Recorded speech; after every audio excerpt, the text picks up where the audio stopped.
Shit. Do a couple things here.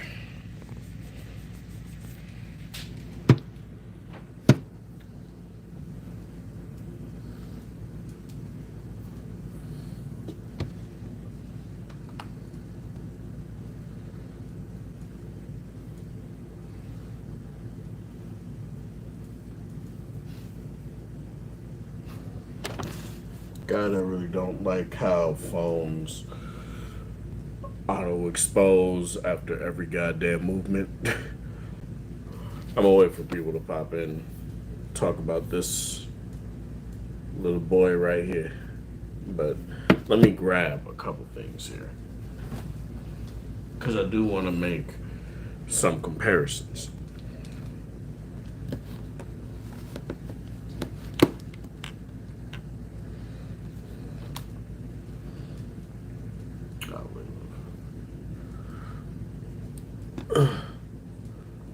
Okay, so this isn't going to be me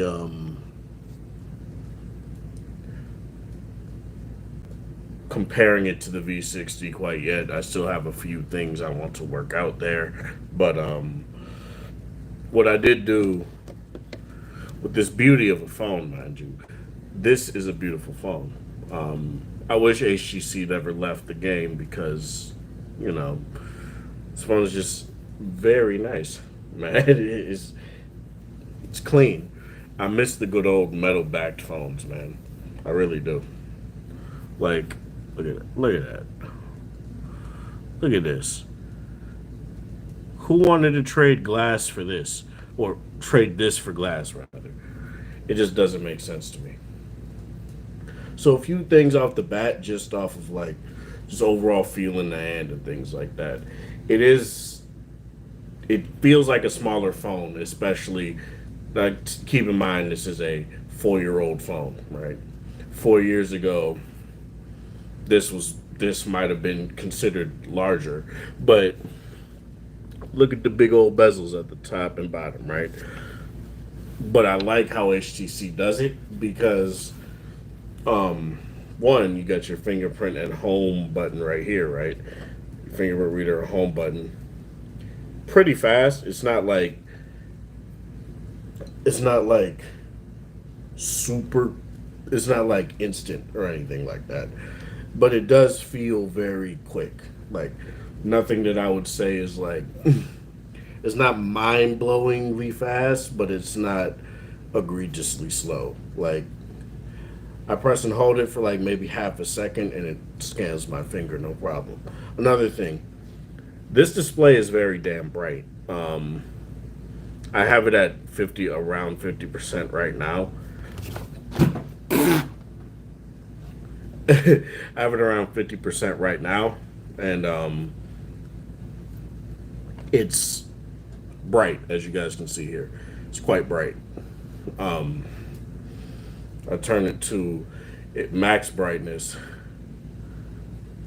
It's very bright. It's a very bright display, and it looks nice. Looks clean. Another thing, HTC Sense still feels pretty goddamn smooth, even on the Snapdragon 820. I do feel like HTC always did a pretty good job at making sure their user interface felt nice and snappy. A thing that has always jarred me and probably will continue to jar me is that when you go back, there's no transition. When you go back to home, there's no transition at all. It just pops back to the main screen, which is fine. It's not anything that I would say is it's not horrendous or anything like that, but it does indeed feel a little bit jarring when you use other phones that have animations and then you go to a phone like a HTC phone, for example, and it doesn't have those sort of animations. It's not a deal breaker or anything like that, but I do feel like it's something I do need to comment on. When I did initially set this up, it did get quite warm in the hand. It did get quite hot. Keep in mind, typically that is what happens with phones, is that when you start to download and install a whole bunch of updates for apps and things like that, it will get warmer. Thankfully, I just turned on my air, had the fan on to blow air a little bit faster, and it cooled down a little bit more. This phone does support fast charging. Obviously, it has USB-C, and yeah, it's no problem with that at all. Um,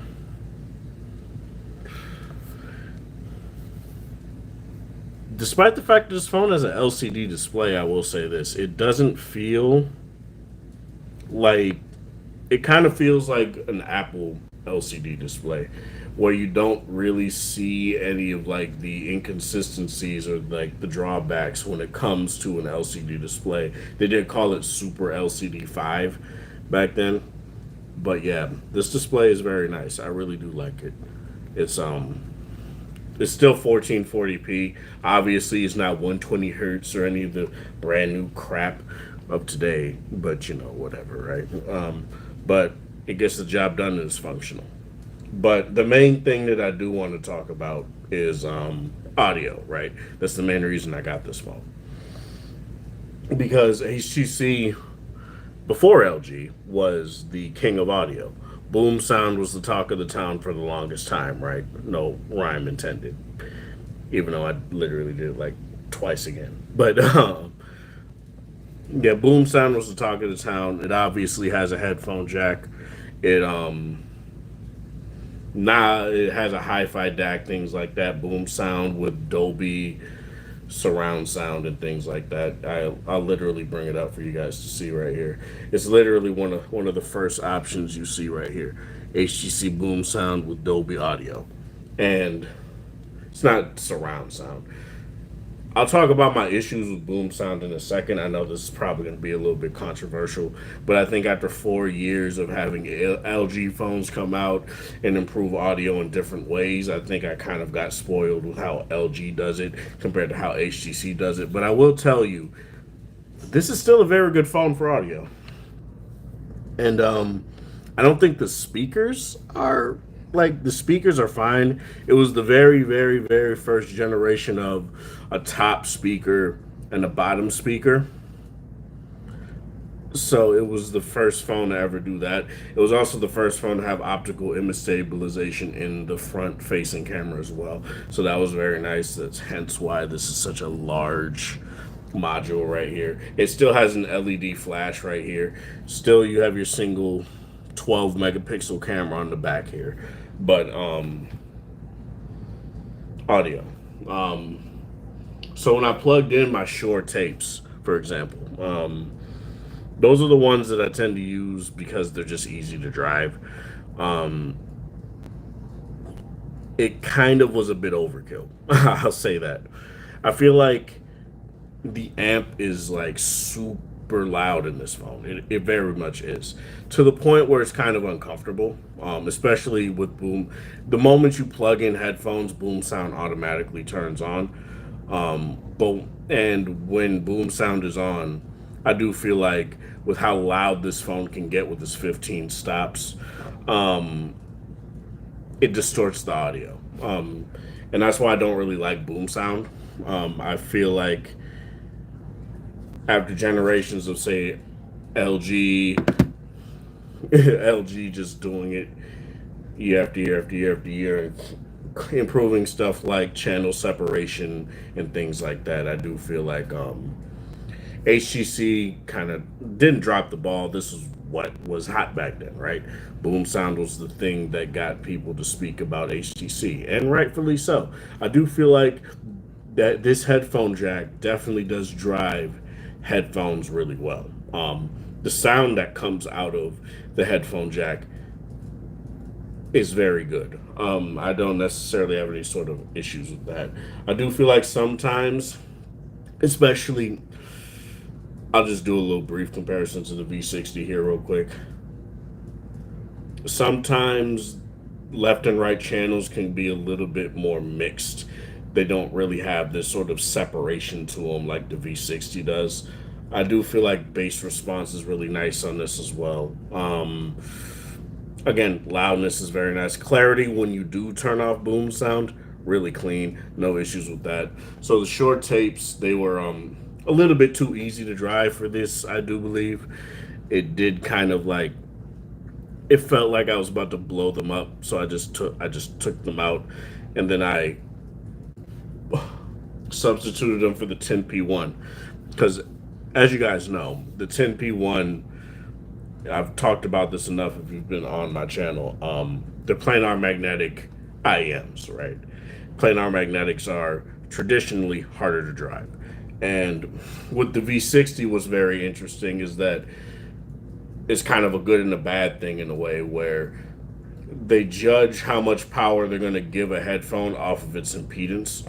So, due to the fact that the 10P1s, I'll just grab them real quick.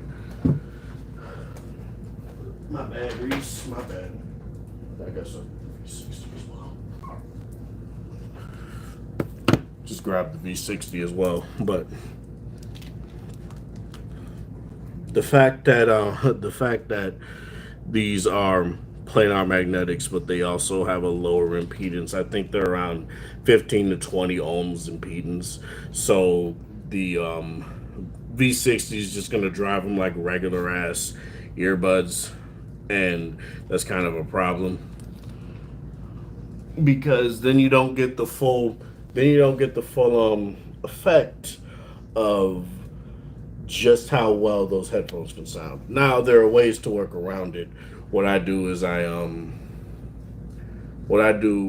just have like a little headphone extender that I plug into the V60. Then I plug in the 10P1s into that headphone extender. It's not like a impedance changer or anything like that. It's just a regular ass headphone extender, and then I just get the full range of what those headphones can do. And you don't need it on the HTC 10. The HTC 10 does a very good job with this loud amp to push enough volume into those headphones so that you can get them. It doesn't sound bad at all, too. It doesn't sound like the 10P1s are going to be distorted or anything like that. They just it just pushes enough volume so that you can do that, and that's very nice. I feel like with what both of these Titans, right? Both LG and HTC, they have different approaches to how they want to do audio. LG is more of a, we want to give people that want to more, want to push more higher impedance headphones on the go. We want to give them the phone that they would actually want, right? A phone for that. And that would be a V60, V50, V40, V30, V20, maybe the V10, I don't really remember. Or the G7, 8, and 9, and G6 Plus. Those would be the phones for that. And for this, it's more, both of these phones will be able to power car systems very well. I can tell you that. My dad used a V40, a V20 to power his goddamn very expensive car system for years. So you can take that. You just take my word for that one. And when he went back to a cheaper phone, it just didn't feel the same, right? So with this phone, what's very nice is that you'll be able to have that power and not have any sort of issue with that. Now, obviously, these are not the same in terms of how they handle stuff. This is more, we want to give you quality, not necessarily loudness. Whereas this gives you loudness and gives you a good amount of power, right? I'm going to talk about that more in a separate video as I watch this, as I listen to all my music a little bit more. But in terms of the HTC 10, so far so good. I'm not going to sit here and act as if it's not completely blowing me out of the water. It's not making me say, oh, the V60 is just not great at it, or the G8 is just not good at it, or anything like that. They just handle it differently. They have different philosophies. And I think it would be dishonest of me to be sitting here and saying that oh, LG didn't do it right because they didn't do it like HTC. No, I feel like they did it the way that they wanted to do it with the quad DAC. And to me, the quad DAC does a very good job at powering higher impedance headphones. And when I did do a little bit of an A/B before I started the stream with my Sennheiser HD 650s, the V60 just did it. It was better. Lower volume on this for that. It does power them better than your typical phone, like especially today. It will power it a little bit better than those phones, the phones of today without headphone jacks that you're going to need a dongle for. Um, or obviously you could just get a separate DAC and it'll do it. But in terms of using like a 300 ohm impedance headphone, I don't think this is going to do it all that great, especially compared to say a phone closer to its size like a G8 that can just do it no problem. Um, yeah. Any questions here? Any questions at all? Um, I don't want to just sit here and talk.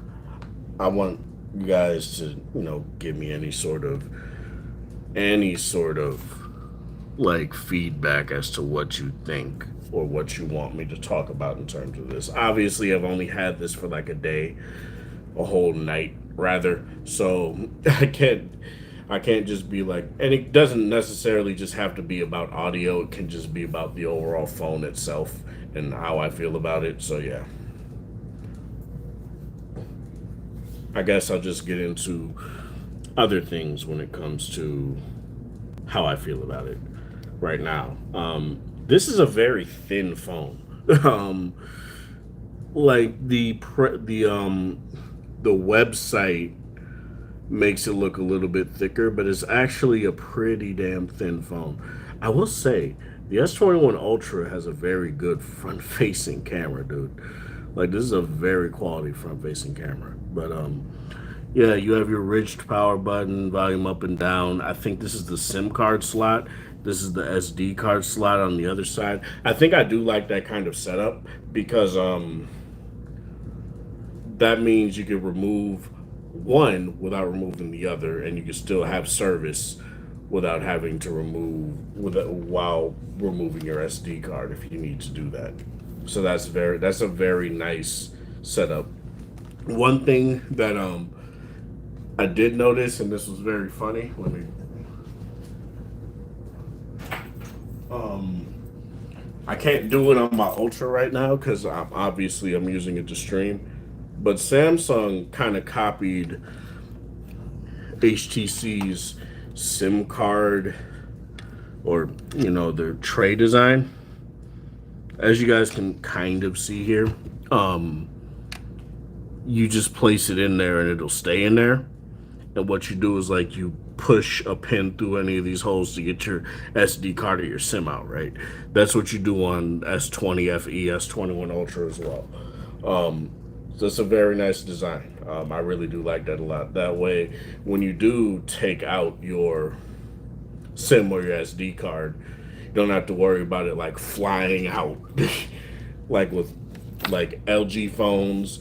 Like you pretty much have to know how to take out the SIM slash SD card slot, SD card tray of your V60, which is basically you just have to hold it this way. Um, but I guess I'll do some brief comparisons here. I've talked a lot about the design of the V60 and how I feel it pretty much resembles the HTC 10 in a few ways. And having them side by side, I do still kind of feel that way. Well, one, you have a flat display on both, right? You have a flat display on the V60. You have a flat display on the HTC 10. You have this curved 2.5D chamfered back right here, right? Where you get... this is very difficult to do. But as you guys can see here, you get this kind of deal right here. Whereas on the V60, you pretty much get the same thing, where despite how big the V60 is, it feels very nice in your hand to hold, even without a case. And that's something that I feel is very nice. Whereas you compare it to a G8, it kind of feels like any other phone from its year, where it kind of has this curved glass on the back here, but it's not to the point where I would say it's terrible. It kind of has like a curved 2.5D esque look on the front as well. And that's something that I feel I do indeed want to bring up a little bit more when it comes to design. I feel like phones have gotten a little bit stale, and I do kind of like this look. I really do. Um, let's talk about some issues that I had initially with this phone when I got it. So first, like I said, it did kind of it got warmer when I did indeed start setting it up and putting all my apps in and things like that. That's something I'm not really going to bring up that much because it's kind of emblematic even of phones today that it happened with my Ultra as well, and that's kind of a famous thing on the S21 Ultra. Give me a second.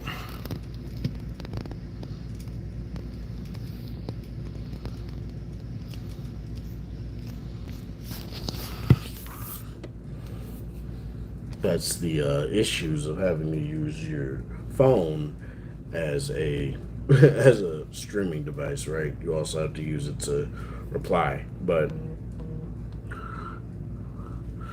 Jesus Christ, man, give me.